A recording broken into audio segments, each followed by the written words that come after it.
And without sobriety, I can't work on my post-traumatic stress disorder. And without sobriety, I can't avail myself of the medical help I needed for my adrenal glands. And, it all ties in. And I like to share, from sobriety, there's a lot of other things that you can take care of, but drunk, I couldn't take care of any of it. I couldn't take care of myself. I couldn't fully be involved in my own life. That was Amy B., and this is the SHAIR Podcast. It's time for the SHAIR Recovery Podcast, where we bring you amazing life-changing success stories from addicts and alcoholics all over the world who share their inspiring journey in recovery. And now, here's your host, O. Hey guys, and welcome to another episode of the SHAIR Podcast. And today we have Amy B. joining us on the show. And Amy's story is an alcoholic roller coaster ride of wreckage, destruction, and devastation. Her disease reached far into her family life, her husband, her children, her health, her state of mind, and she lived deep within that disease for over 30 years. And today Amy has over 10 years clean and sober and has just the most powerful message. It's all about carrying the message. It's all about helping the newcomer. It's all about doing service. And more importantly, it's about living in the solution and not the problem. She's also super funny and absolutely adorable. I just love her story. So let's dive into Amy's story. But first, let's read a few iTunes reviews. And the first one is from NTORKOV.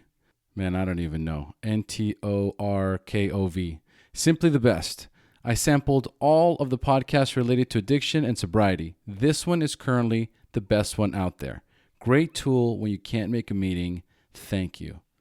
Thank you, NTORKOV. And yes, it's one of the reasons why I have the podcast. Just regular people telling their unbelievably devastating stories and battles with addiction and then their journey into recovery. And when you can't make a meeting, listening to somebody sharing their story gives you that inspiration and that hope. So glad to help, buddy, and thanks for the review. Next one is from Just Me 222. Love it. One of the best pods on recovery. Love, love, love. Love, love, love you too. Just Me too.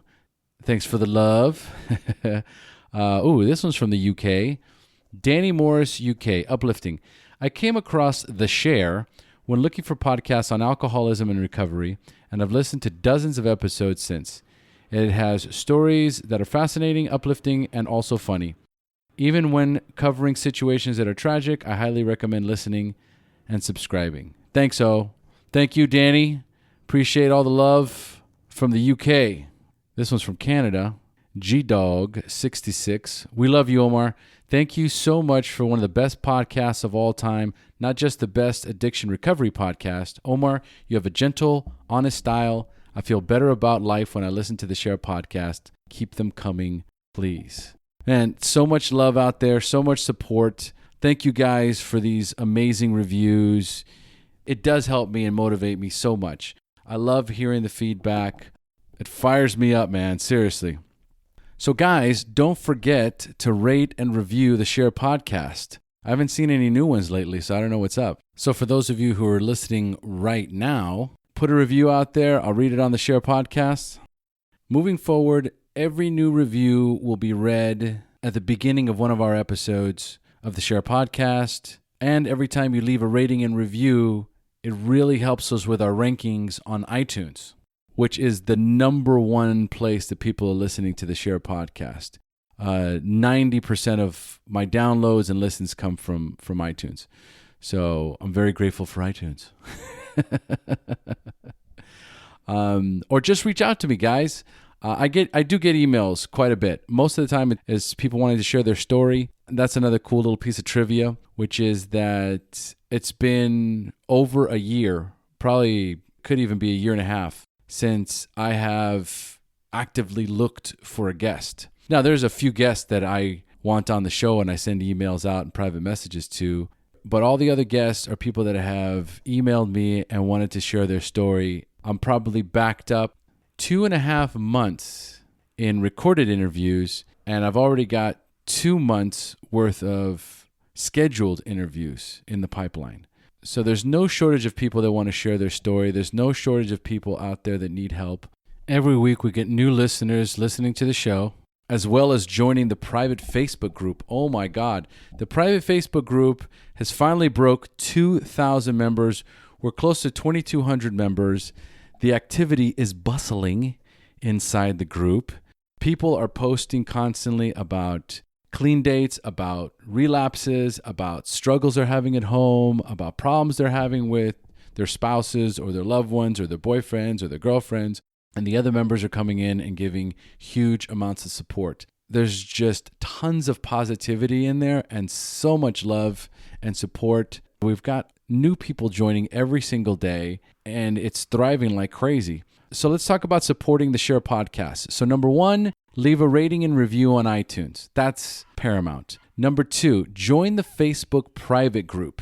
All right, just type in SHAIR private group in your search bar on Facebook, and it's going to come right up.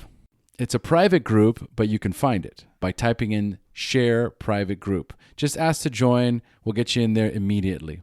So the podcast, listening to people's stories, being in the Facebook group, and then also the SHAIR fan page. Please, if you haven't clicked like on the SHAIR fan page, please do so. That's a public page. That also helps promote the SHAIR podcast. There's nothing personal that goes on that feed.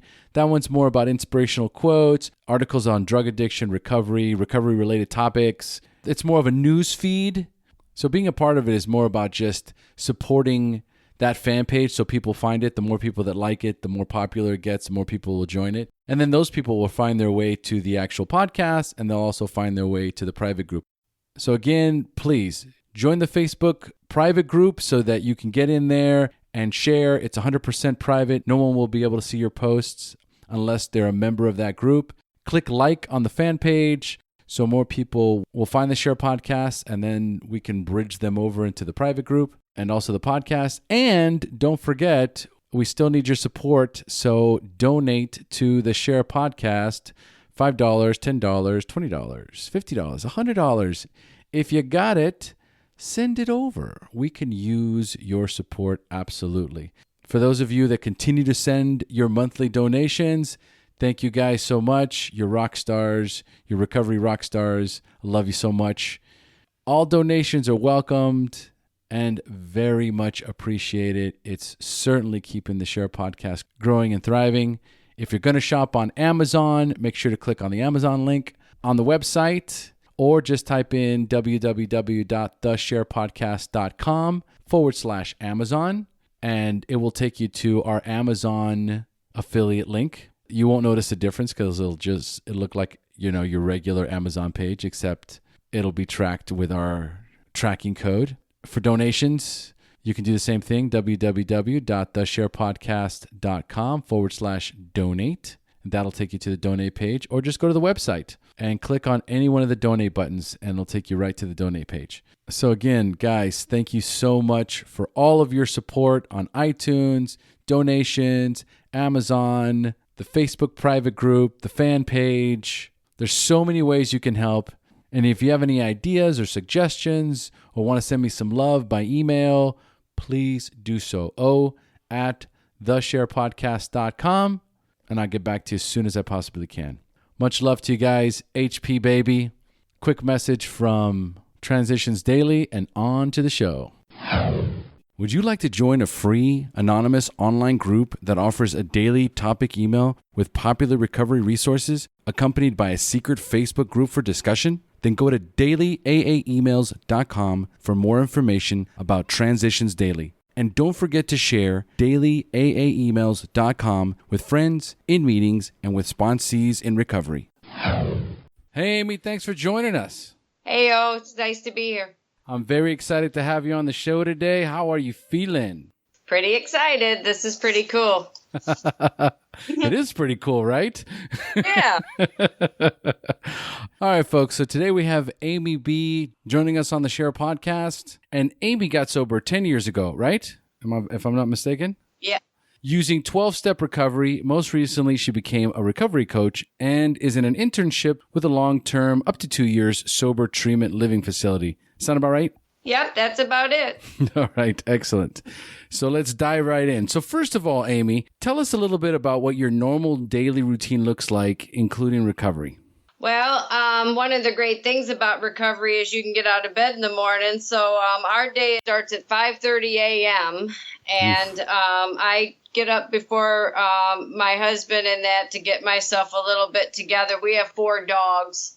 So I'm on the wake up duty, and so I get all the dogs up and out of and doing their stuff, and that my husband needs to be up for his work at 6 a.m. So that first half hour is kind of duties and the dogs and making some coffee and getting things straight. Because one of the things I found out when I got sober was I like to have some free time in the morning before I hit the whole family head on. Yeah. So I bring my husband coffee at 6 a.m. I get teased about it kind of a lot. But at 6 a.m., because he has to get up for work and stuff, I set the coffee next to him and wake him up gently because he doesn't like an alarm clock. So I get teased about that around my community, but I think it's a loving gesture. My husband and I have been together for 34 years, and as you mentioned, I've been sober a little over 10. So,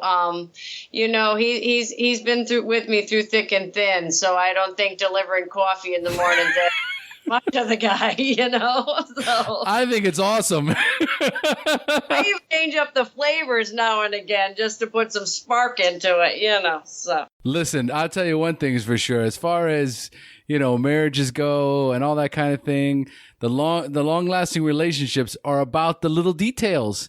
It's as simple as that.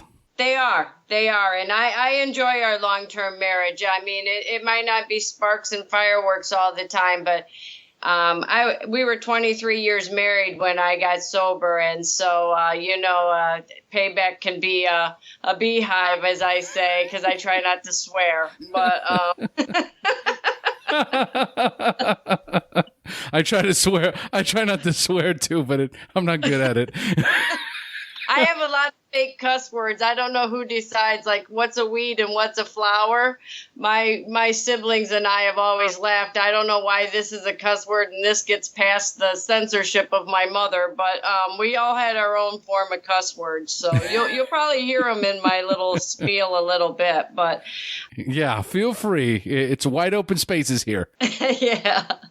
So, and then, usually by 6 a.m. after I drop off hubby my coffee, I talk to my best buddy, and her name is Jennifer, and my husband calls her my Jenny, because I wake up all chatty Cathy, and he'd rather I call somebody else. So I usually talk to my Jenny every morning, and she's in recovery with me, and so we're each other's little chat buddies. She teaches high school, so she's getting ready for her day, and I'm getting ready for mine. So, and then I do my quiet time, and I've done a gratitude list in a quiet time really early on in sobriety that was suggested to me. And since I'm a negative thinker, to start with a gratitude list and some readings, and really, putting that pen to paper that I'm a very lucky gal. Is a good way for me to start my day. So I don't skip that very often.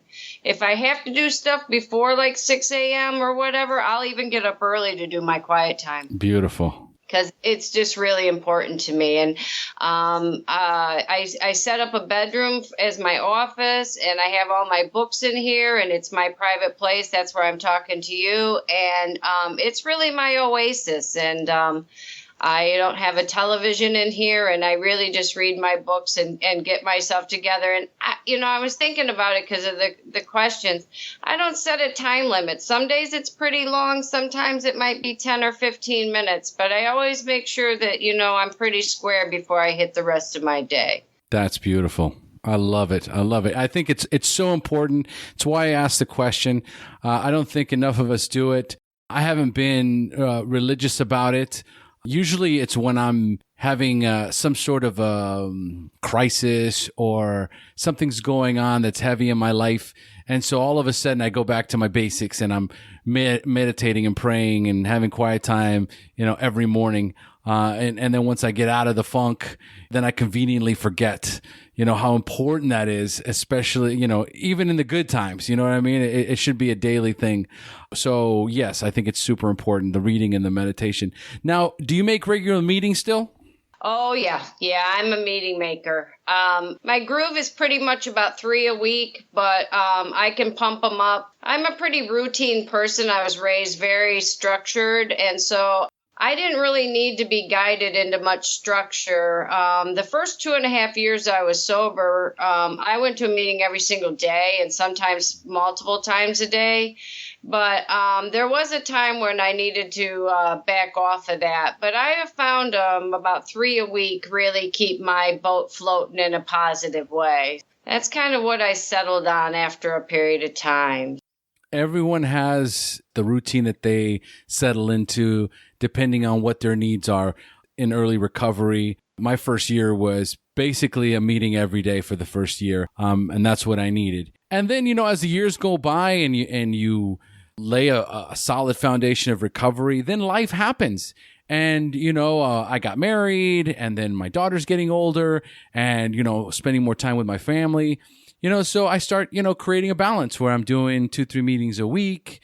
I don't have 6 sponsees anymore. Mm-hmm. I start to taper it down to something that's manageable and that I can enjoy, and also allows me to be of service without completely taking over my life. Because, I did that for a little while, up until I was about 5 years.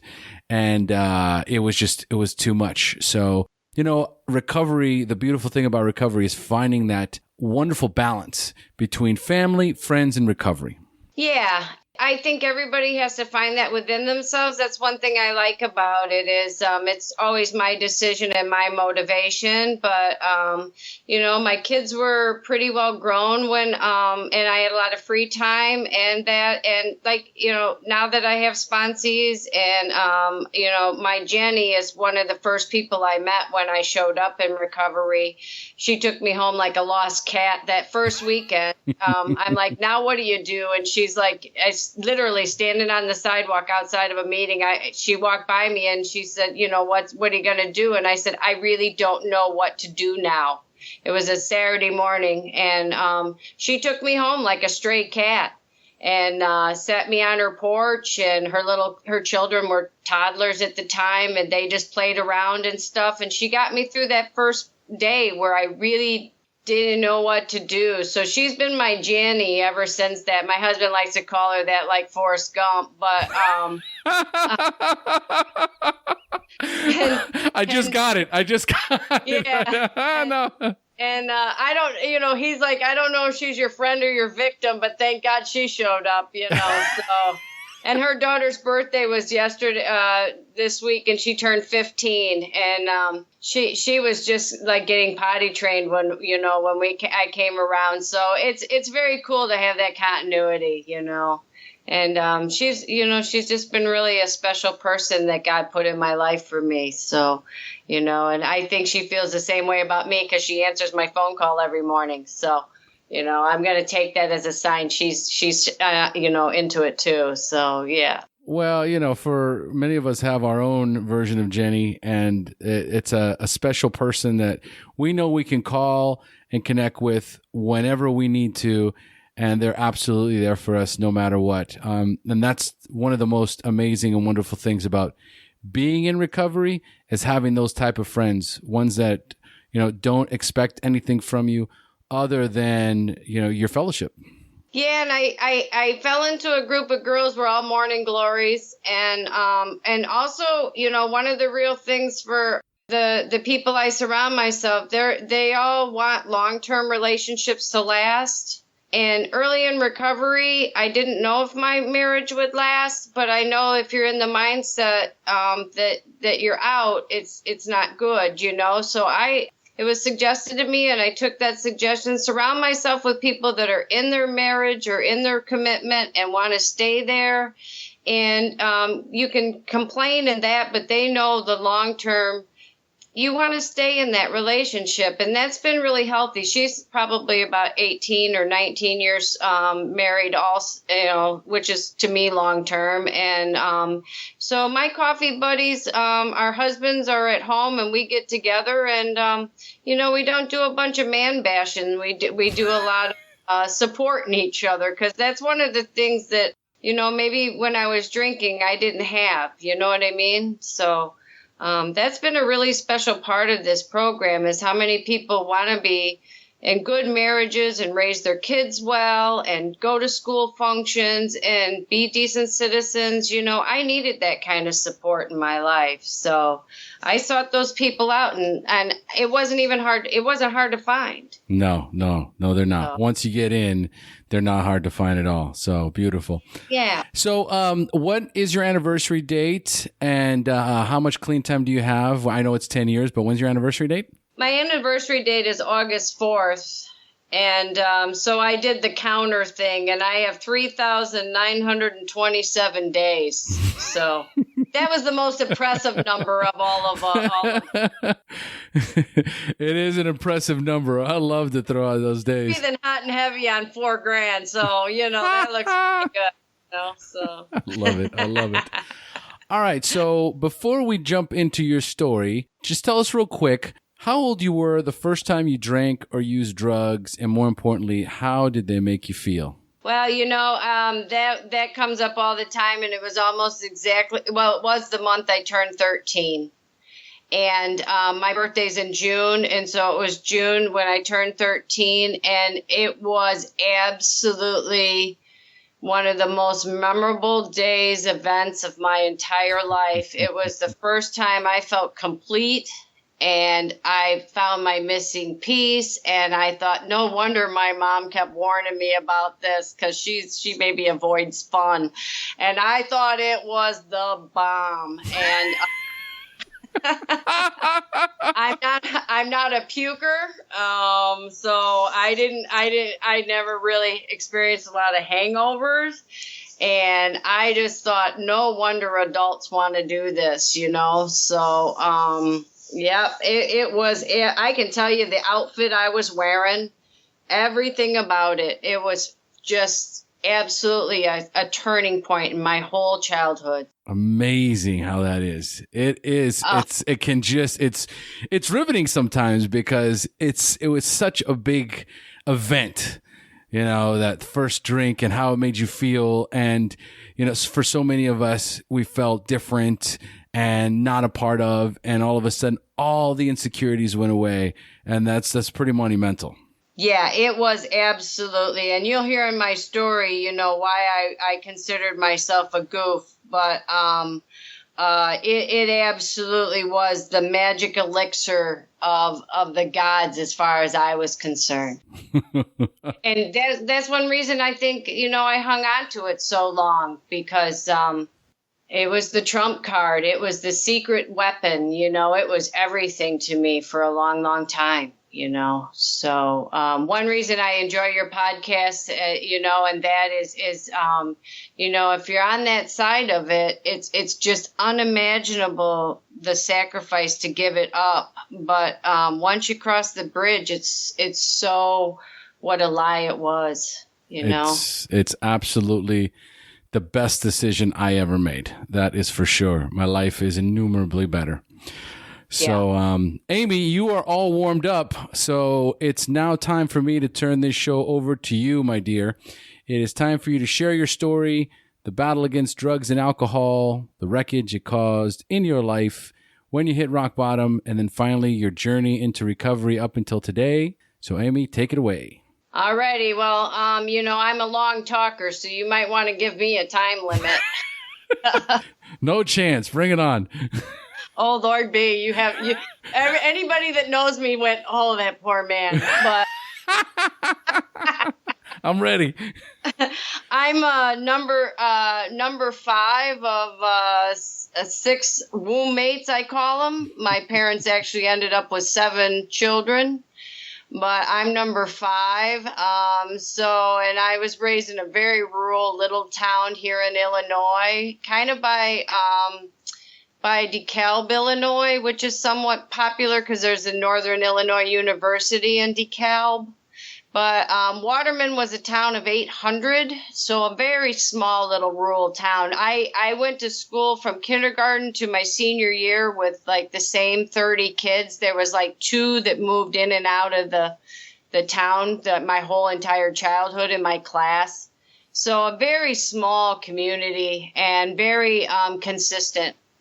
And by the time I came along, my parents were established parents, and there wasn't a whole lot of wiggle room. And my mom had a set of twins when I was a toddler, and it really wiped her out for a long period of time. So I ended up kind of, this is in retrospect, but as a child, how do you not take your childhood personally? I lived at different places, and a lot of people took care of us, and I didn't really understand why I didn't have like a stable home. And I do want to mention, neither of my parents, they don't come from alcoholism. There wasn't alcohol in my home. My father worked, 8 days a week to feed 7 children, and self-employed construction, farm equipment kind of work. My mom was our steady parent, but like I said, she had some issues. And so an aunt helped raise us, and she had adopted a bunch of kids. So I call it herd raised. A lot of my older siblings took care of me a lot of times, and this aunt took care of me and whatnot. And one of the things that happened to me when, and now I don't fault my parents for it, but what happened to me during that time is some abuse came onto the horizon, and sexual abuse, and so with a distant relative, and that went on a good portion of my childhood, which I really thought, and the reason I mentioned that is I thought it made me alcoholic, It made, you always hear people at meetings say they were different and stuff. One of my jokes is I picked my nose under the slide in kindergarten and nobody ever let me forget it,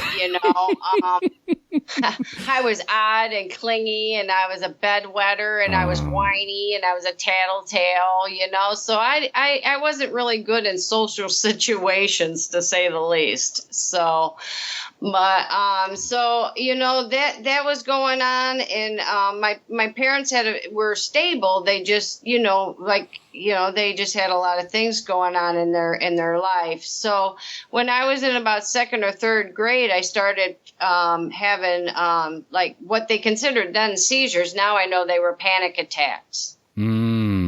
So one of the things that really alcohol I loved about it was it really helped with a lot of my symptoms. As in a few years before I became sober, I was diagnosed with PTSD. Right. That truly, when I finally got the real diagnosis and I got some real solid counseling and mental health care for PTSD, that's the first time I ever opened my mind to sobriety, because when anybody ever came to me about my drinking, I would immediately shut it down because they didn't know it was my survival tool.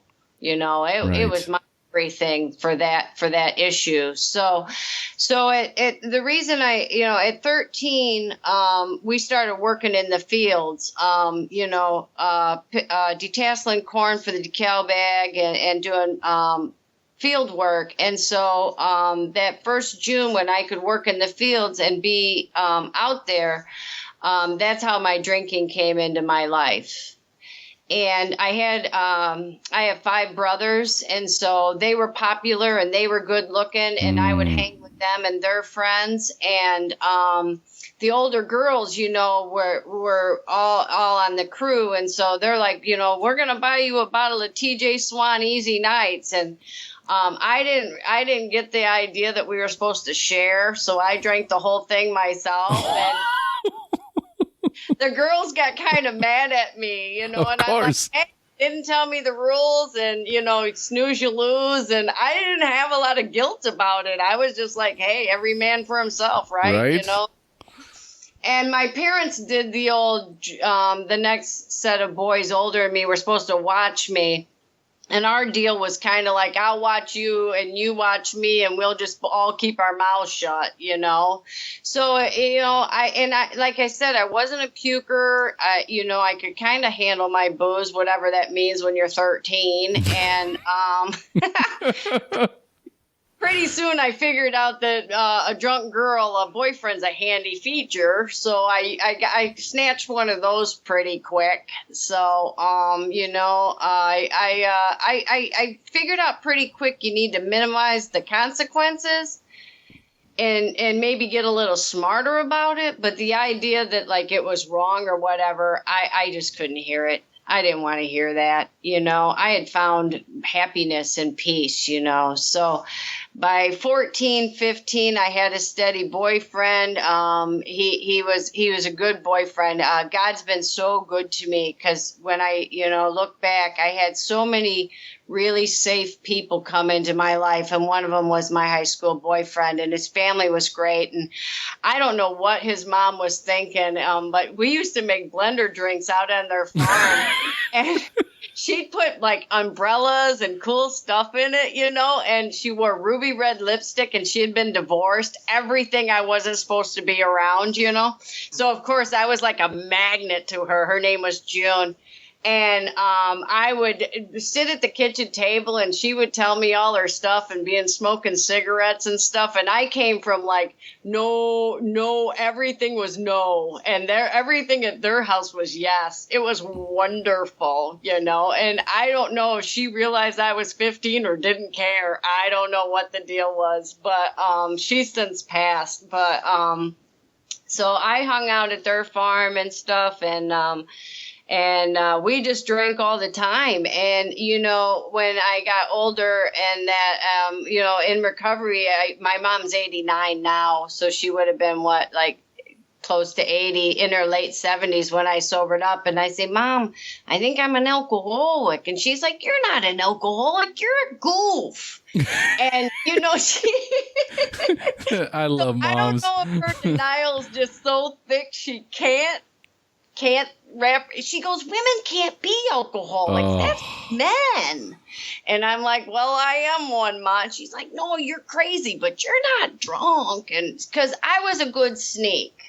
And they only caught me, and from 13 to the day I left the house at 18, they only caught me drunk one time when I puked up some red wine all over my white carpeting in my bedroom.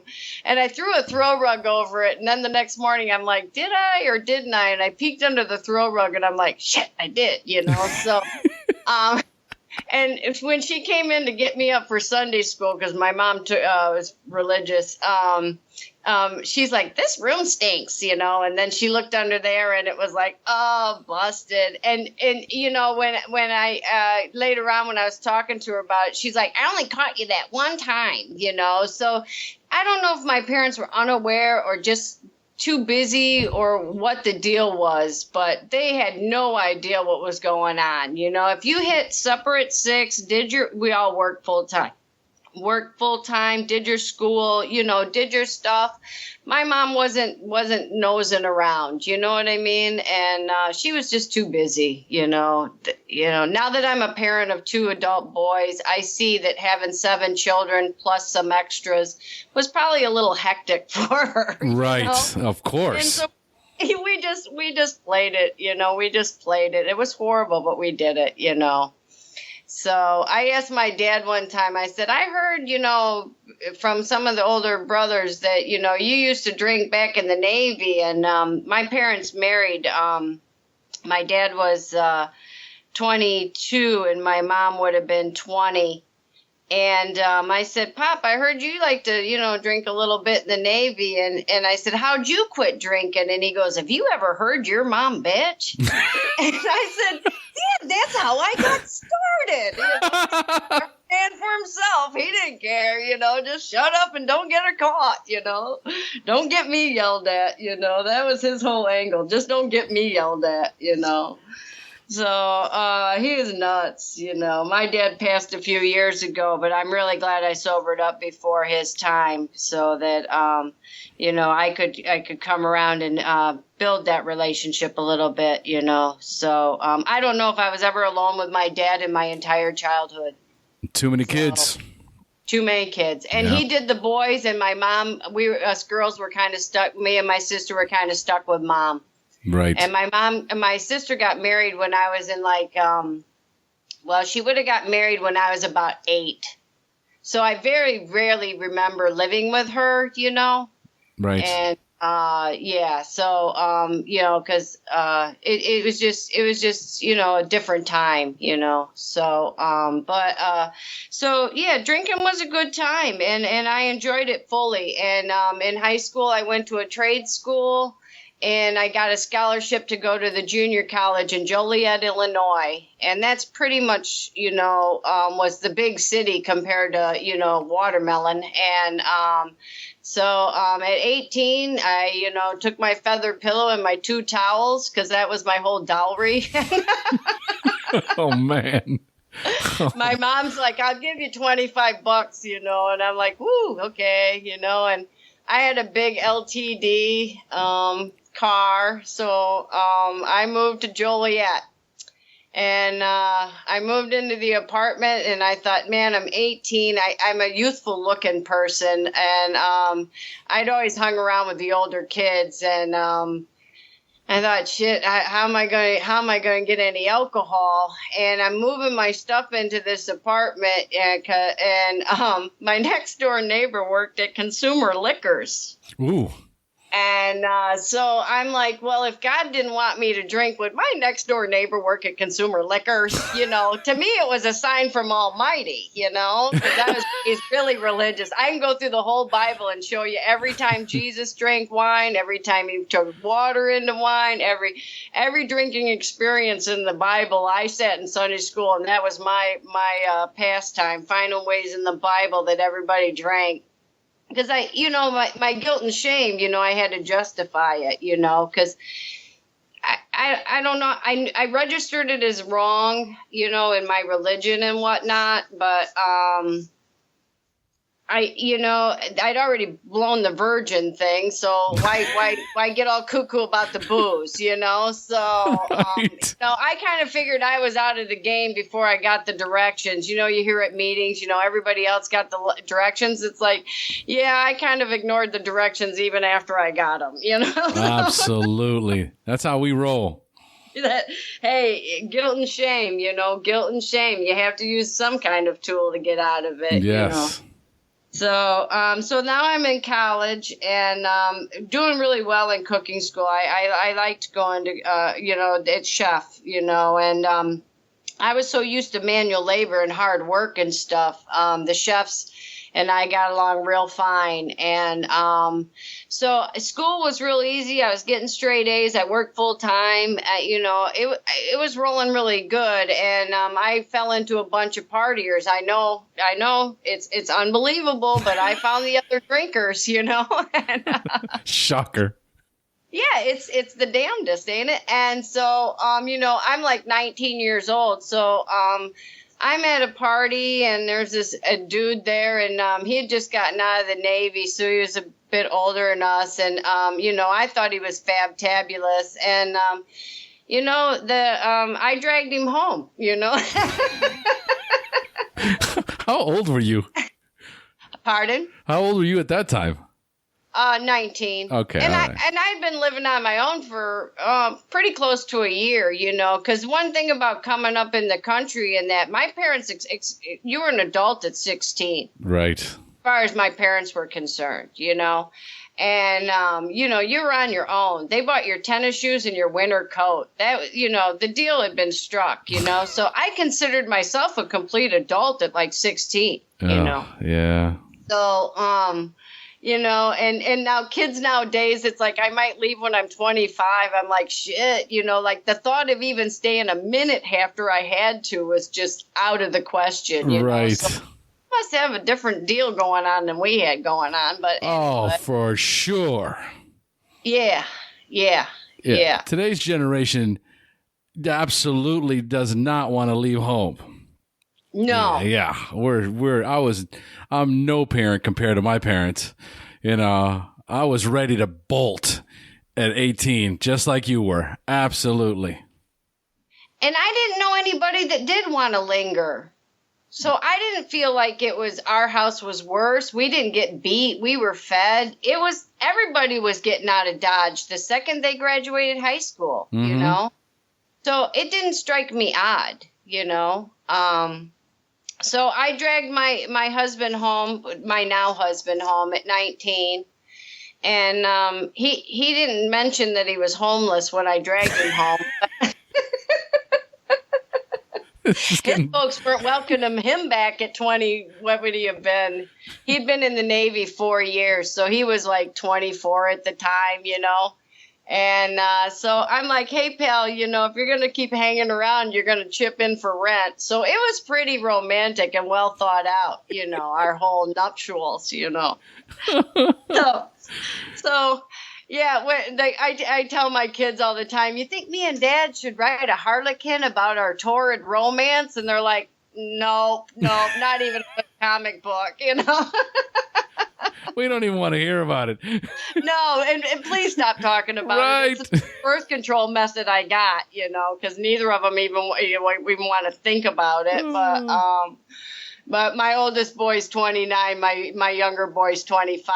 So, they're at the age you can joke about that stuff now. But, so he came home with me. And when I graduated college, I got a really good job in downtown Chicago on the Magnificent Mile in a French restaurant there. One of the chefs at school hooked me up with this fabulous job. And so I moved from Joliet into Chicago. And that man's name was Lucien Verger, and he was a lifesaver. When I look back through my life, I had teachers and certain people in my life, and like my high school boyfriend and his family. They really were a lifeline to me. You know what I mean? So, in my drinking, I only look back at what went wrong in my life. But in my sobriety, I can look back and see how many people my higher power put in my life that kept me going. Kept me moving forward and kept me alive, just basically alive, And Lucien figured out pretty quick that I was a country bumpkin, and he protected me, And he helped me find my apartment and showed me how to drive a little bit in Chicago and stuff like that. And he was a good guy. And good man, and he's passed away too. But he was a lifesaver, and so I moved into my apartment, and my dad and my boyfriend at the time were moving in. The first day I was at work, and my dad's like, you living with my daughter, kind of approached him, and my husband, my boyfriend husband person didn't know what to say because living together was not kosher. You know what I mean? Not that time. And my dad was like 6'5", he was a big man. And he was a farm person, and he was part of the greatest generation. You know what I mean? Yes. And he had stopped smoking, so he was always eating them Starlight mints, And my husband told the story at his funeral. He could suck a Starlight mint that scare the hell out of you. What's a Starlight mint? There are those round peppermint patties that restaurants give out at the checkout. Okay. So he was popping those. They're like a hard candy. Okay. Yeah. I gotcha. That's why Dad got onto them, because he'd get them free at the coffee shop every day. That and chewing toothpicks was his quit smoking procedure, And so they're moving my stuff, which is like, all fit in the back of a pickup truck, into my apartment. And my first day at work, and and the host person, Lucien's assistant, because you got a phone call. I'm like, I got a phone call, what the heck, so I go up, I get on the phone, and my husband's name is Jim says to me, we're getting married. And I'm like, what? And he's like, we're getting married because I just told your dad I'm marrying you. And I'm like, God, why'd you do that? You really got to do it. Like, you can lie to my mom, but you don't lie to my dad. Oh, no. I'm like, holy smokes. So that was June, and we got married in August. And my husband says we're the only people that had a $5 wedding and expected change back.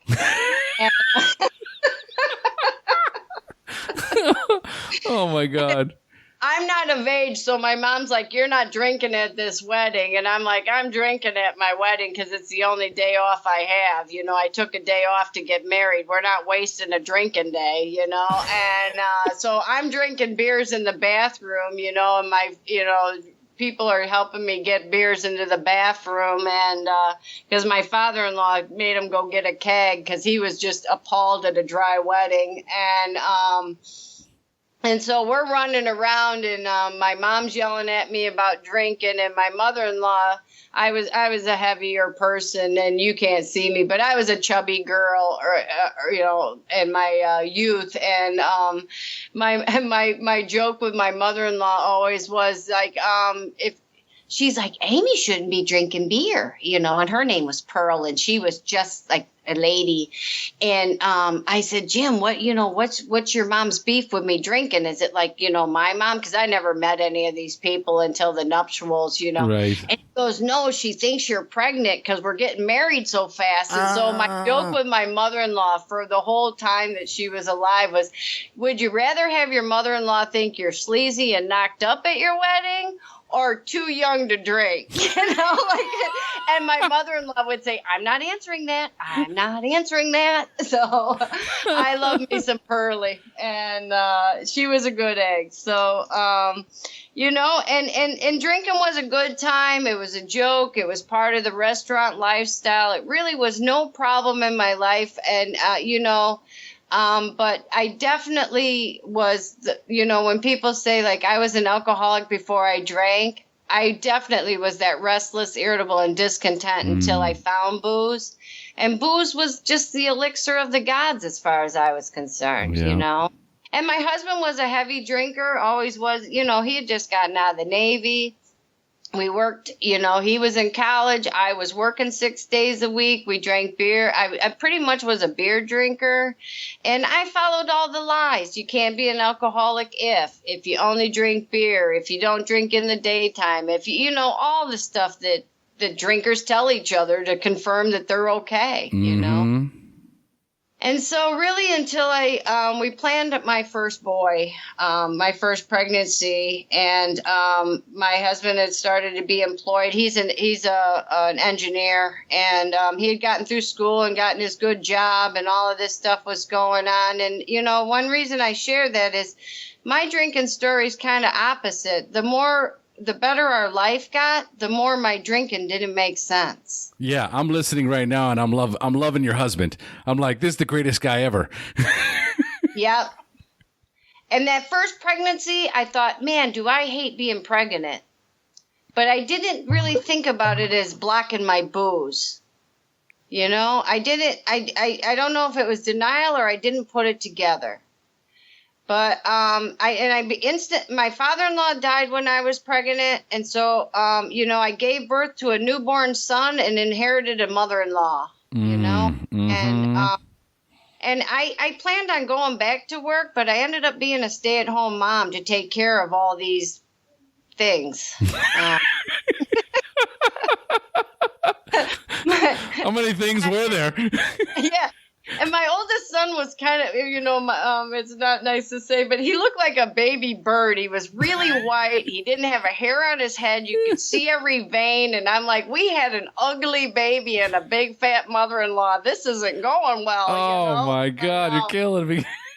And I'm like, how often do you get to drink when you're a stay-at-home mom? You know, that was like my only question. I wasn't asking how many times do you breastfeed the baby. I'm like, what do you do about drinking beer while you breastfeed? You know, all my questions were just, how do I get back to alcohol, you know? And bought the house, did all the malarkey, you know, and by the time my second boy came, he was born 4 years later. I really had put my finger on that. I wanted a second kid, but every time it was time to like have him, I would be like, oh, I just want to drink one more month, and then we'll do that next month, right? You know, right.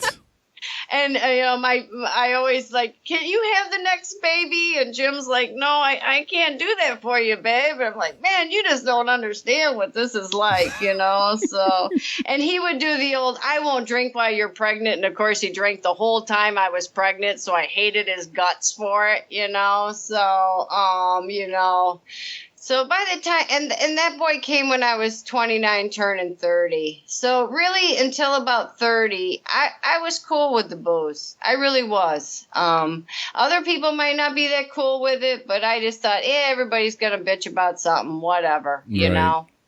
And so from 30 to 40, that was kind of the awakening that the party was over. Other people getting in their 30s, they stopped partying, they were starting to get married and have kids and so really after that second kid, we moved around a lot for my husband's job, always in the area, but changing neighborhoods and that kind of stuff. And, when they say it around our area, one of the tests if you're alcoholic is, did you change your drinking to meet your life, or did you change your life to meet your drinking? Oh, yeah. And my husband changed his life, or changed his drinking to meet his life. And I just kept adjusting my life to meet my drinking. Yeah. And so my 30s were like the Wile E. Coyote years. I'll try exercise. I'd always stayed in religion. I always stayed in my religion, and I didn't feel really guilty about being a drunk and going to church. I didn't go to church drunk much, but I really didn't have like a real quandary about that. God was one of my favorite drinking buddies because he knew why I was drinking. You hear that brat in the other room, and helping my mother-in-law put on her shoes. And, I always felt like God understood why I was drinking. It was those damn people that kept harping on me, And I stuck to the, you don't know, you just don't understand where I came from, And also, like my abuse and stuff, I don't know how long we were married when I finally told my husband some of the particulars of my youth.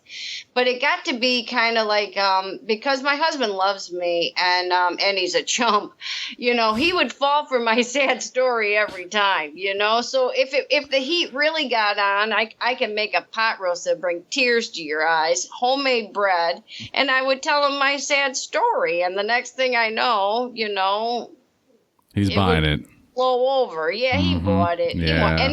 He wanted to buy it. He wanted to buy it. He wanted to buy it. He did, And he's the sturdiest Al-Anon that you ever did meet, And and he was a normal drinker, so like we would come up with plans because we're really partners because I grew up with him, and so he'd be like, only drink. My husband's 6'5", 250, and he's like, just drink the same amount as me. And I could outdrink him. I'm 5'6", 140. And I'm tucking him in, giving him a kiss on the forehead, and going and having another 6-pack. Ooh. And my capacity was all, and that's another sign I didn't know about until I got into recovery, that the capacity thing and that. And I was a binger. I was not a daily drinker, but at that point, and as a housewife. And so he would buy my sad story. I taught Sunday school. I did all kinds of exercise. I started a cleaning business. And my deal was, if I'm meeting all my requirements, keep your nose out of my drinking. It was just the way it went, And we had a kerfuffle, as people like to say. It still appalls me to this day, but my husband thought that going to a reading program for my kid's school when he was in like second grade was inappropriate, going drunk. And so, when we got home, he expressed that to me, and I thought, I disagree, to clean the whole story up, So it was the first home we had with an attached garage, which is pretty fancy around here, I must say. So, he gets out of the car, gets the little guy out of his car seat. They run in the house and he locks me in this attached garage. And I didn't feel like being in the attached garage. So I might have been throwing some tools around. I might have been doing some swearing at that moment. And someone in the neighborhood heard me and they called the cops. And the policeman came to our house. And it's my one and only real incident with policemen. And because my husband's big guy, looks like a football player. Sounds like it. They came in and cuffed him right away. Oh! And he's explaining that he's sober, I'm drunk, and I'm trying to be like, who, me? Oh, terrible. It was bad. And the boys were on the stairway. It was a 2-story house, and they were hysterically crying. And one policeman went and comforted the kids, and the other policeman took my husband in the kitchen. And he explained to him, he's like, drunk women, there ain't no hope. Divorce her. Oh. Divorce. And my little guy was 4. And so my older boy would be like 8. And it was humiliating enough and scary enough and public enough that I didn't drink for a year. I made the vow. I took the Girl Scout pledge, as we call it, and I made it a year. But at the end of that year, my kids were so sick of me, and I was so ornery that them and my husband are like, just drink. Right. And my deal was, if you don't like me sober, I like me drunk. And that was the last time I tried any kind of, I wouldn't even contemplate any kind of sober talk from that point until I finally hit my bottom. But when I hit my bottom, that 4-year-old was graduating 8th grade. So from that time on, it was, how do I control it? How do I keep from the consequences? Only drink on Thursdays through, Sundays, all the tricks you hear. I haven't heard any trick that I didn't either contemplate or try. Right. Uh-huh. Yeah. I tried them all. Drink 2 beers and have a glass of water. All the stuff. Anything that someone would tell me, but don't drink, out of the question. Because I went to chef school one time. I was in the liquor store, and one of my kids' teachers came in the liquor store, and I'm like looking over the wine, and she knew I was a chef, and so she's like, oh, and the origin, and I knew all the wine junk. I knew the origin and the grapes and all this stuff from the classes, but what I was looking at was the alcohol volume. Of course. Classic. And I'm like, yeah, this is from a vineyard in California and stuff. And all I was thinking, and it's 19 proof, and if I distill it, I can get drunk on a bottle and a half, So, the guilt and shame and the hiding it. And I had been living guilt and shame and living 2 lives so long. It was getting exhausting. And that's really when my past started really, really getting me. So, I was really imploding mentally. And so I got into mental health care about the time I was turning 40. And I was in mental health care for PTSD and incest and rape issues for about 3 years before my therapist. And she didn't have anything to do with drugs and alcohol. I never really played a lot in the drugs. One of my jokes is, by the time they got the coke out for a fat married lady, it wasn't free anymore, Nobody was, hoping I'd hurry up, So, and being married so young and being from a conservative family, that was part of my denial. Right. This is legal. I'm not doing anything wrong. I'm not driving my car. I take care of my kids. So my stance was, who am I hurting, But the thing was, I was hurting me, So once the therapy, and that's what I mean, my story's an uphill, not a downhill. Where financially stable, 2 nice, healthy boys, living in a nice neighborhood, Sunday school teacher. The image is looking wonderful, and the guilt and shame is going up, up, up, up, up. So, I went to therapy a couple of times, kind of on the edge of pissed up, I guess, because did you know the secret? If you're drinking vodka, they can't smell it if you suck a Halls, So I learned that from a regular at a bar, and I'm like, it's funny the information you collect, Right. And she's like, do I smell vodka? Do I smell alcohol? I'm like, no, I just had a Halls, like, how stupid. Why would you ask me that, you therapist lady, Where do you get off asking personal questions? Absolutely. So after I've told you my whole childhood, how dare you? So, and so I was convinced if I could get my mental health corrected, if I could somehow get healed from that, if I could get my feet underneath myself, that somehow, some way I would become a normal drinker,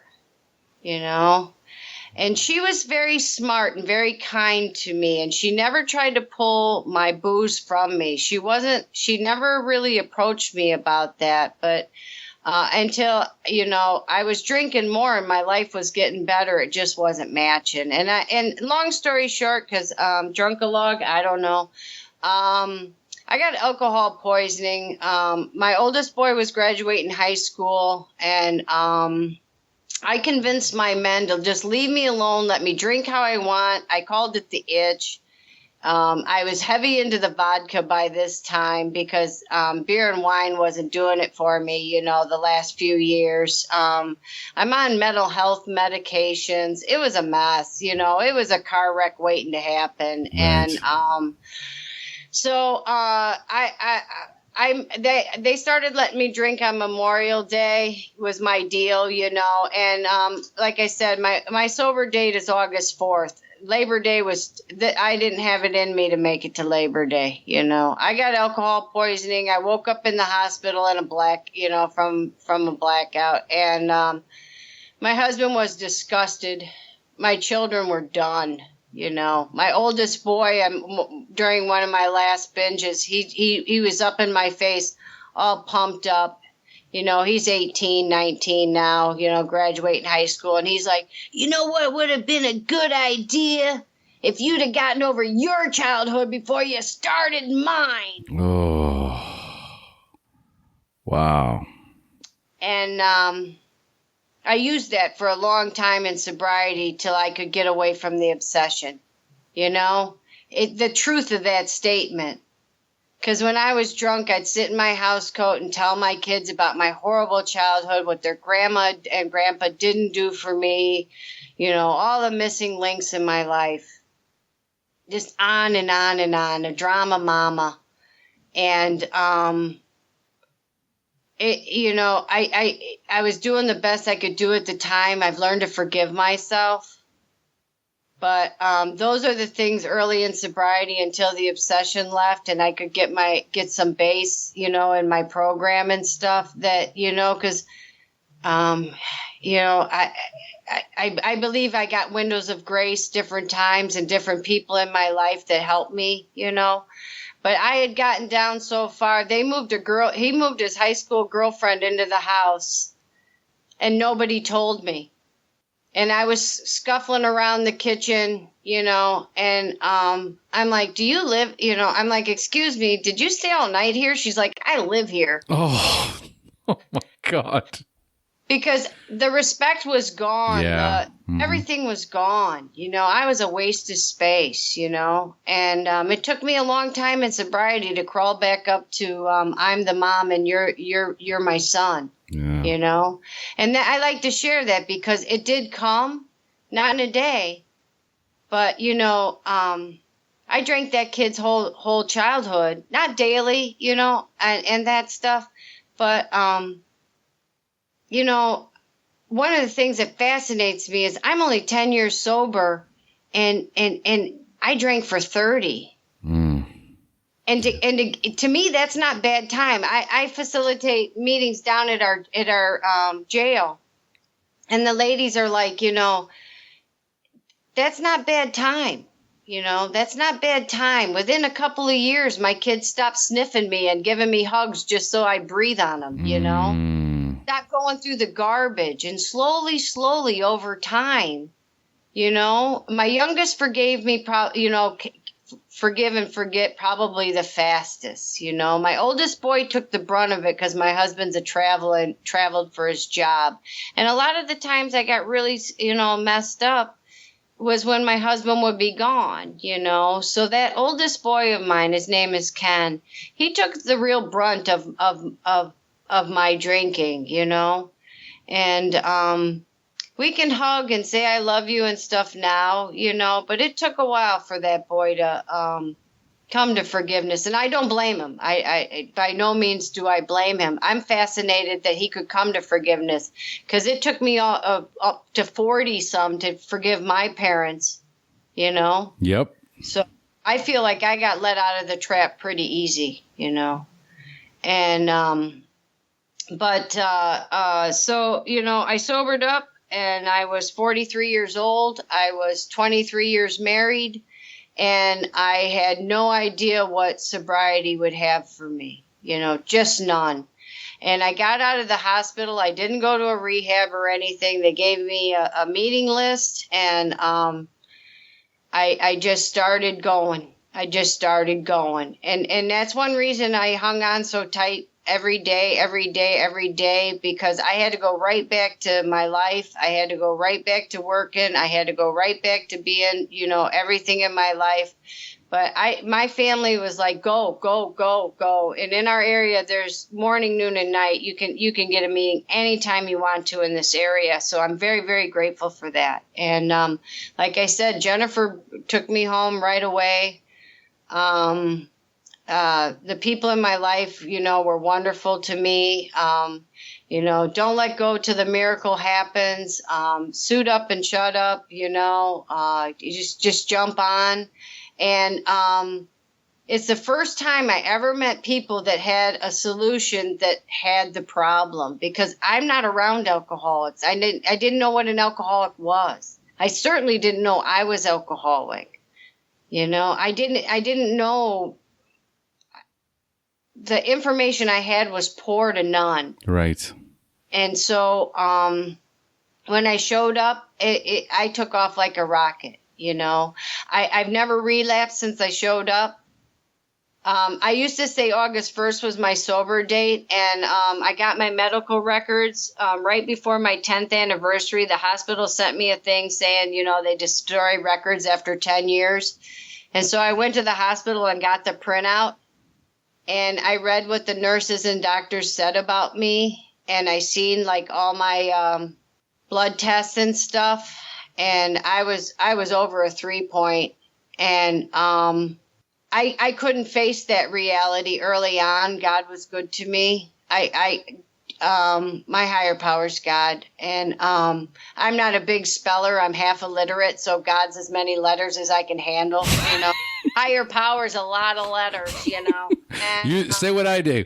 HP, baby. HP, yeah. And I crack up because you're like a cool dude, and I'm like a square housewife type, So when I listen to your podcast, I'm like semi-cool just because I'm listening to a cool person. I'm like emulating cool in my housewife, middle-aged kind of way, But I love it. Yeah, so sobriety's been a rocket, man. It's been a wonderful, wonderful. I feel younger in my 50s than I ever felt in my entire life. Yep. Before booze. Yeah, that's what sobriety gives you. Beyond my wildest dreams. Mm-hmm. I mean, I had no sense of humor. One of the reasons my husband took me to mental health care, I didn't have a giggle left. The whole world was just black and white and full of syrup. It's just like walking through sludge. Just horrible. Like everything took so much frickin' effort. Mm-hmm.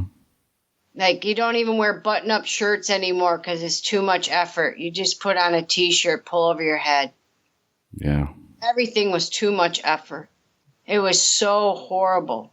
And between Carol, my therapist, and I woke up in the hospital, and all these people that are, psychiatrist, counselor, physical doctor, endocrinologist. I can never say her name. She's just learned to get over it after all these years. My husband. And I thought, look at all these people trying to keep me alive while I'm killing myself. Yeah. And they all left the room, and God, like I said, God was always my drinking buddy, and I heard an audible voice say, it's done. It's done. And I don't know, I just had the epiphany. It's not going to work anymore. Like the denial got broke. It got shattered. It wasn't working anymore. And, when I got a little past it, it hadn't worked in a long time. I was just hanging on to the thread that someday, somehow, I'd control my drinking and enjoy it. But it had been so long since that had been true. And I'm so thankful I can say that now, the jumping off point. For me, it was a no-brainer. Once I started hearing people that knew what I was talking about and they said there's a way out, I never really looked back. I never, what they call it around here is romance the drink. Yes.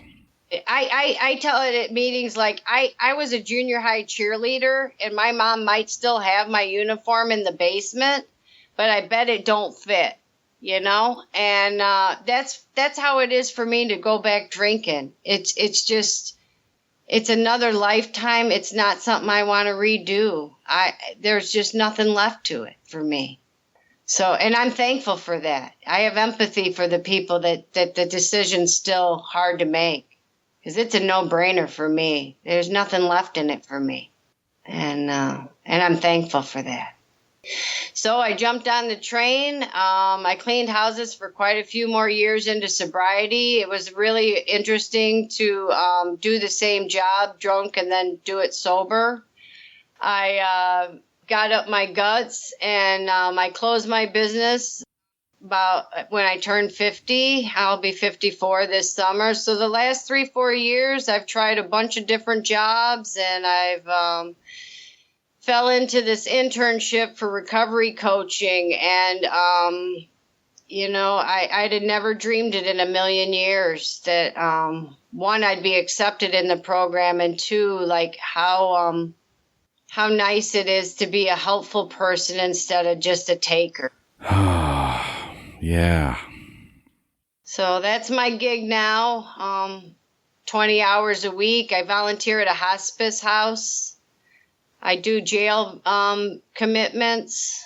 It cracks me up because they're like, the only people that can do jail commitments around here are people that have never been to jail. They say, but if you've never been here, what are you going to tell me? And I'm like, jokes and fantasies. I don't know. You only get one of us a month, so don't kick the horse,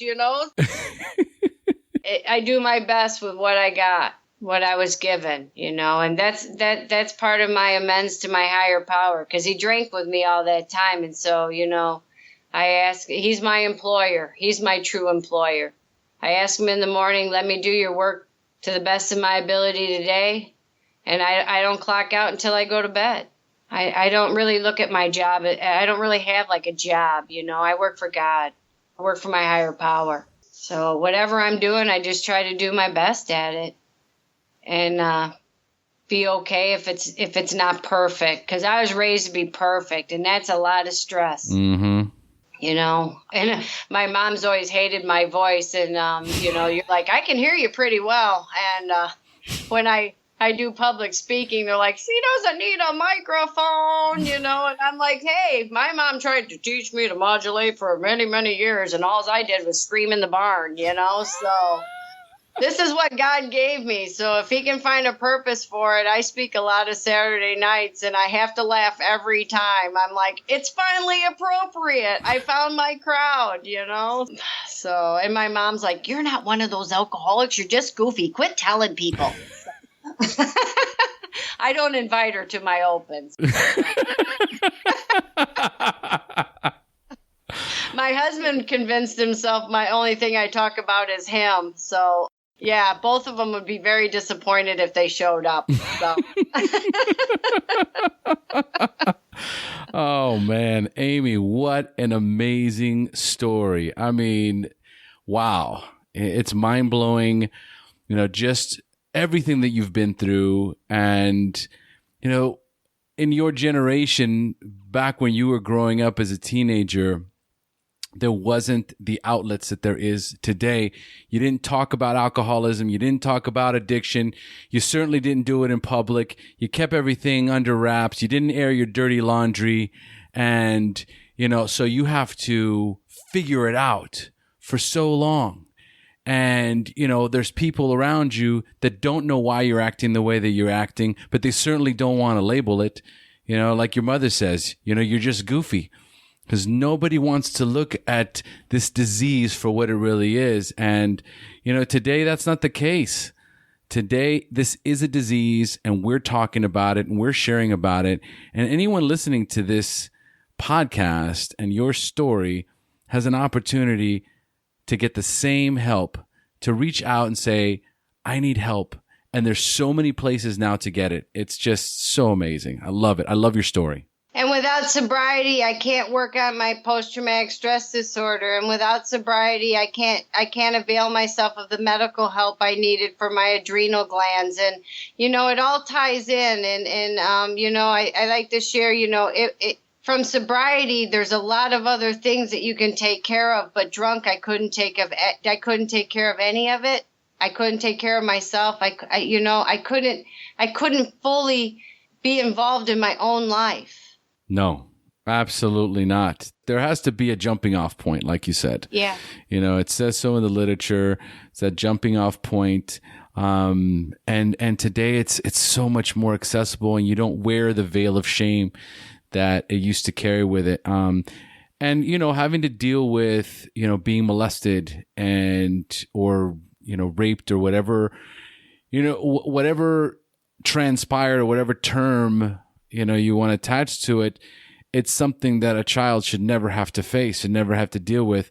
More importantly, deal with it alone. And in a generation where it's so difficult to say, hey, this happened to me and I need help, because in many cases, everyone wants us to slip into denial about it. No, you got to be wrong. No, you misinterpreted it. Whatever the case may be. And so this is where the alcoholism makes it so easy to disconnect from all that, to forget all of it and become a different person. Unfortunately, that person becomes a monster, and at some point could end up in a very, very, very, very bad place, like many of us have. And now here we are on a podcast talking about sobriety, and our life's amazing. You've got 10 years clean and sober, and your life's, better than it's ever been. And now you're helping people. And that's the most important thing. I had a client ask me, sexual abuse is rampant, male and female. Yes. And they said, think you'd have been an alcoholic if you hadn't had. And I don't consider myself a victim or a survivor. I call myself an experiencer, because I don't like the terminology. Yeah. And I said, I played that debate for all my life, and it's playing chicken and the egg. I don't have the answer to it, but I know I didn't deal with either one effectively until I stopped drinking. Right. So it doesn't really matter. Am I an alcoholic? Yes. Then let's move on. Did that happen to you? Yes. Then let's move on. Let's get to the solution, not stay in the problem. I stayed in the problem until I was 43, So the young people that come and the people listening to your podcast and that's my message. I didn't have a big drama on that. It was inside me, because none of my outsides changed. I was walking home from a meeting one night, and I'm like, I'm in the same coat, carrying the same purse, going home to the same husband, the same kids, and the same dog. And everything is completely different. It's all perspective. Yeah, totally. So when people look at the outside, it's not even a good measuring stick. Let's get to what's inside. That's where you can get healing. It's so true. The people around us don't change. We change. And we have these epiphanies where it's like, wow, this person is different now. They treat me different now. And especially early on in recovery, that's the first kind of thought that you get. And then, you find out real quickly they didn't change, you did. And so immediately the dynamic of the relationship starts to change and shift. And these beautiful miracles start to happen in our lives, because, we're so connected with God now. It's just a beautiful journey. I don't even regret it anymore. No. You can't. It's my story. They say, I listen to somebody that says, this was the test, and then you get the monies.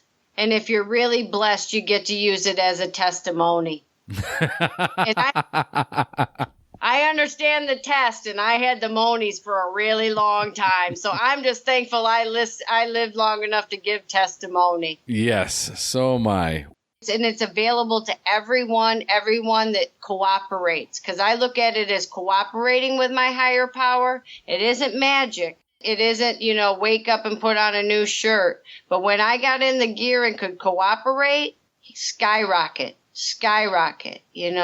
And it just fascinates me all the time. And at hospice, when people are going to pass, when you watch a baby be born, it's a miracle. But when you're present in the last few days of someone's life and they pass with you in the presence, there is nothing more spiritual or beautiful than to make sure that person goes in a respectful, loving way. And the aura of a higher power or God in that room at that moment, just take your breath away. And drunk, I couldn't have even captured that. The things that are available to me now, I couldn't even imagine. They could have been happening right next to me, but I couldn't connect to it. And people are like, why do you do hospice? Why do you go to jail? Why do you want to be a recovery coach? Why do you surround yourself with all this sad and sickness? And I so don't look at it that way. I feel like I've been blessed, and if I can send out any kind of aura of hope and joy and laughter, you get the girls down at jail to giggle, man, you got some power,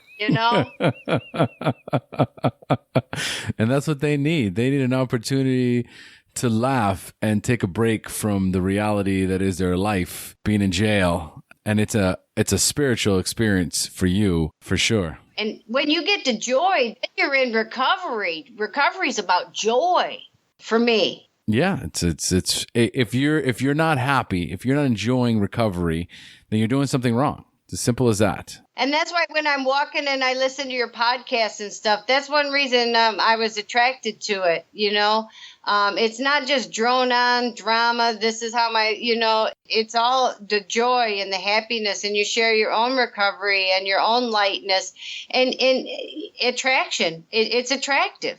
And so when I heard the promo I'm like, I'm no one special. I didn't write a book. I'm not a doctor. I got an associate's degree. I'm nothing special.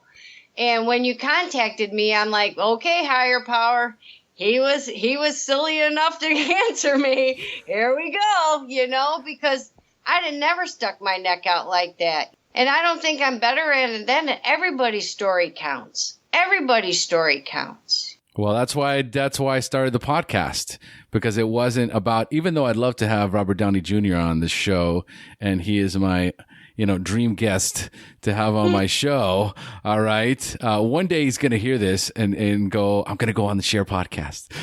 But in the meantime, the real nuts and bolts of the podcast is about people just like you and just like me who are everyday garden variety drug addict, trying to stay clean and sober.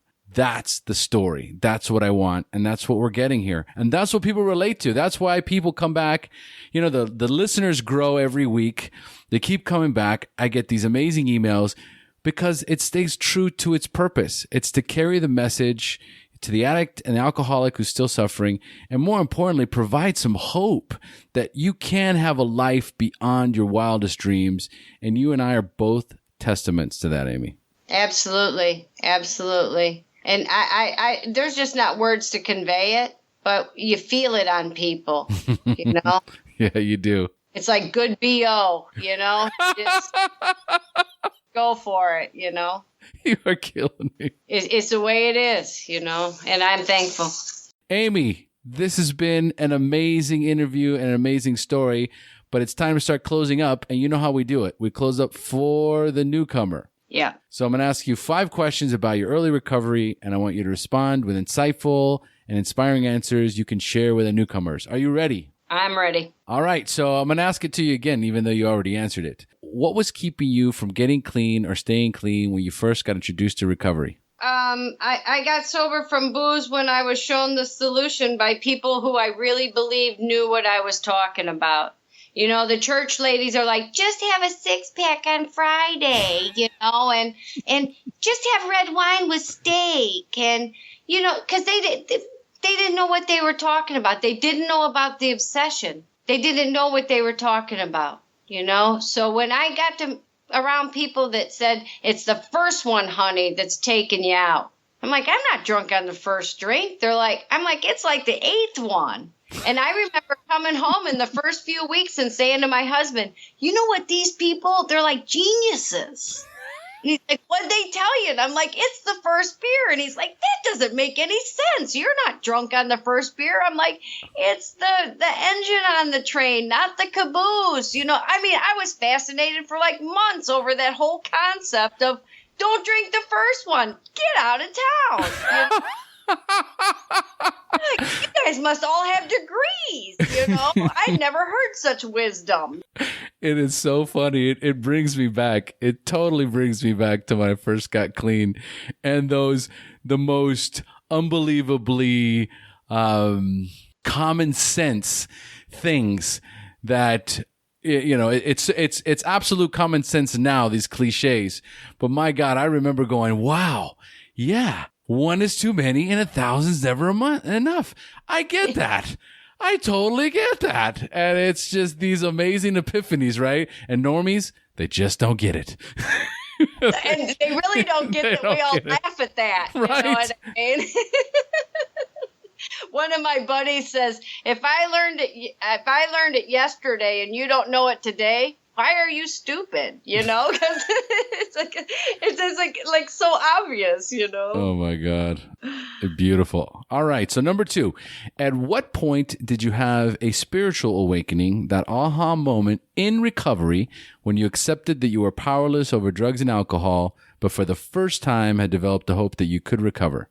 You know, I realized I was following a beer truck, and there's a liquor store somewhat close to my house, and I'm like, break down in my driveway, you know?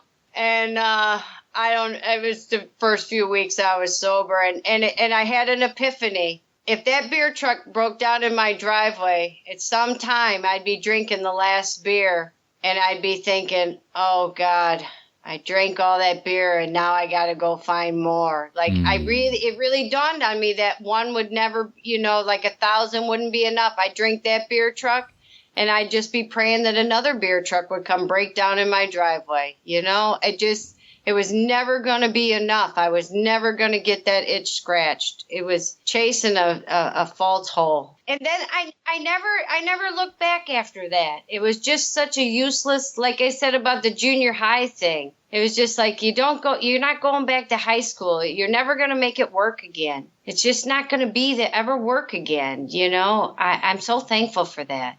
That's a beautiful metaphor. Like I can picture it. And like anybody else listening can picture that beer truck right in the front and you're playing the tape through going, it'll never be enough. It'll never be enough.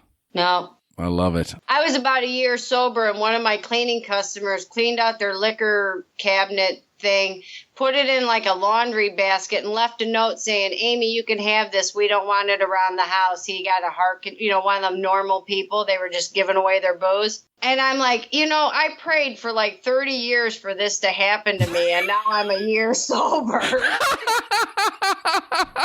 like, God, that wasn't really funny. That was just cruel. Oh, you know? Man. But I was so... I left that house and I just left a note saying, give it to the VFW. I don't know what I got against vets. But, you know, and I was like, I really don't even want free booze. No. And I just felt lighter, like I'm free at last, I just so identify with being free. Well, there's no such thing as free booze. We know that. Yeah. It's got a price, a big one. And free from wanting it and praying for it and dreaming about it. I didn't pick it up, Yeah, absolutely. Oh, I love it.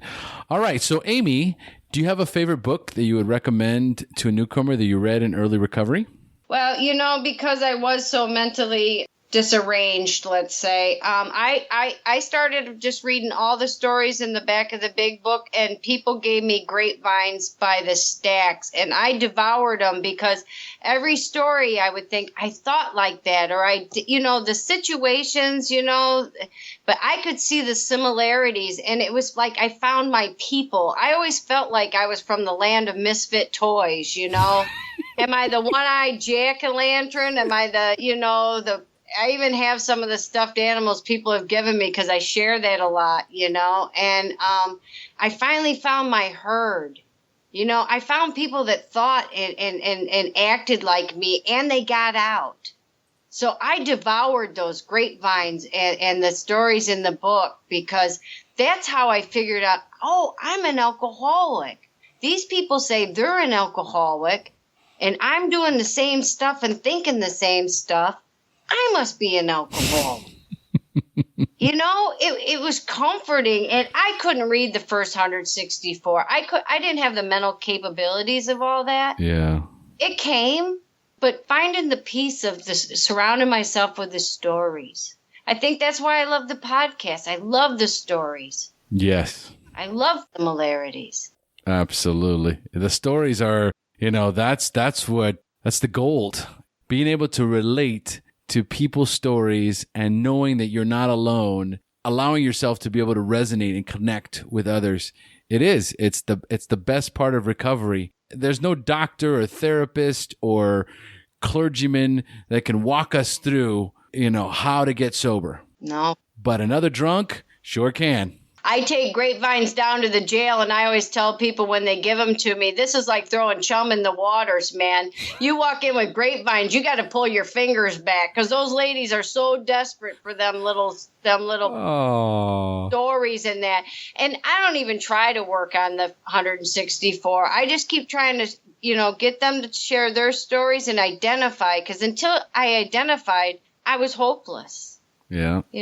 I do. All right. So number 4, what is the best suggestion you have ever received? Don't give up till the miracle happens.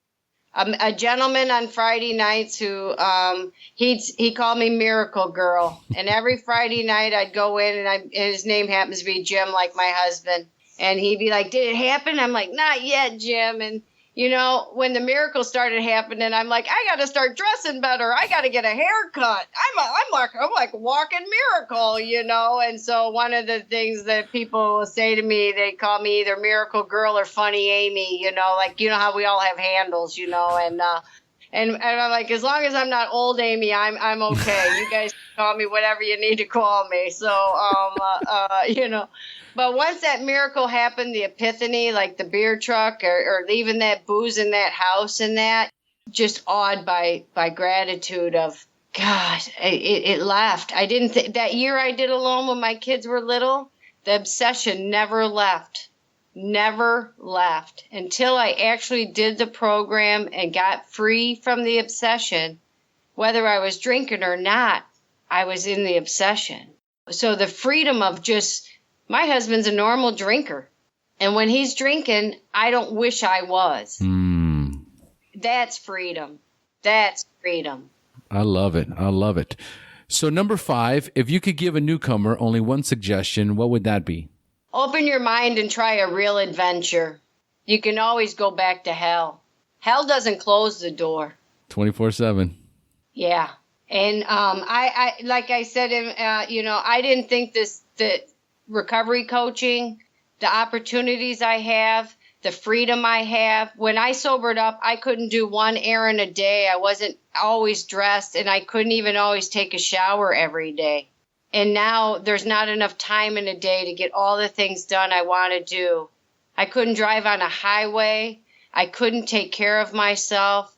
My oldest son and my kids were my handlers, I called it. And now I'm truly free. And I never felt like an adult. That was one of the things that kept me drinking. And now I'm a full-fledged adult with the same responsibilities, but also the same freedoms as an adult. I can be the same all day long, whoever I'm around. I don't have to have people sniffing me. I don't have that double-sided. And if I make a mistake, I don't have to wonder, did that happen because I'm drunk? I can just make a plain-ass mistake. So that's my thing. Just try it, because give it 6 months. Give it a year. Give it whatever time limit just see. Because I didn't know there was this much grace in the world. And so much fun. So much fun. There's a lot of grace and a lot of fun. There's no question about it. Give yourself a break and just try. Yeah, because I did the same thing for 30 years and I got the same results. Mm-hmm. And I tried something different for 10 and now I can't even imagine what's on the horizon for me. It's just more grace. Not about being famous or being rich and all those things the world say. I mean inside my own being. Yeah, for sure. Wow, Amy, thank you so much for joining us today. I told you I was a long talker. Oh, your story needs to be told. I love it. It's beautiful. And I know the listeners are going to absolutely love it. It's just so down to earth that you can't help but resonate with it and know that it comes from a place of love and recovery. So thank you again.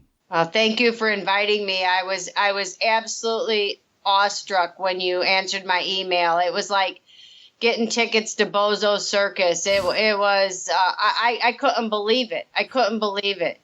Not this little girl from a hick town wearing homemade clothes, never in a million years. So you really did it for me, and I really appreciate having the opportunity. And I encourage anybody else, try. Just try. It's been an honor and a privilege, my dear. That's for sure. Thank you. All right, folks, we've now reached the end of our show. Thanks for joining us. And as we say here in Costa Rica, pura vida. Pura vida. Thank you for joining us on the SHAIR Recovery Podcast. To check out the show notes page on this interview or to thank our guests for sharing their story, go to www.theshairpodcast.com. While you're on the website, don't forget to sign up for our free newsletter to stay up to date on the latest news, podcasts, and interviews. Want to be one of our guests and share your story? Then go to our website and click on the Share Your Story button. We share our inspiring recovery stories every Tuesday, so subscribe to our show on iTunes or Stitcher Radio to get your free weekly download. We'll see you then. The opinions shared on this show reflect those of the individual speaker and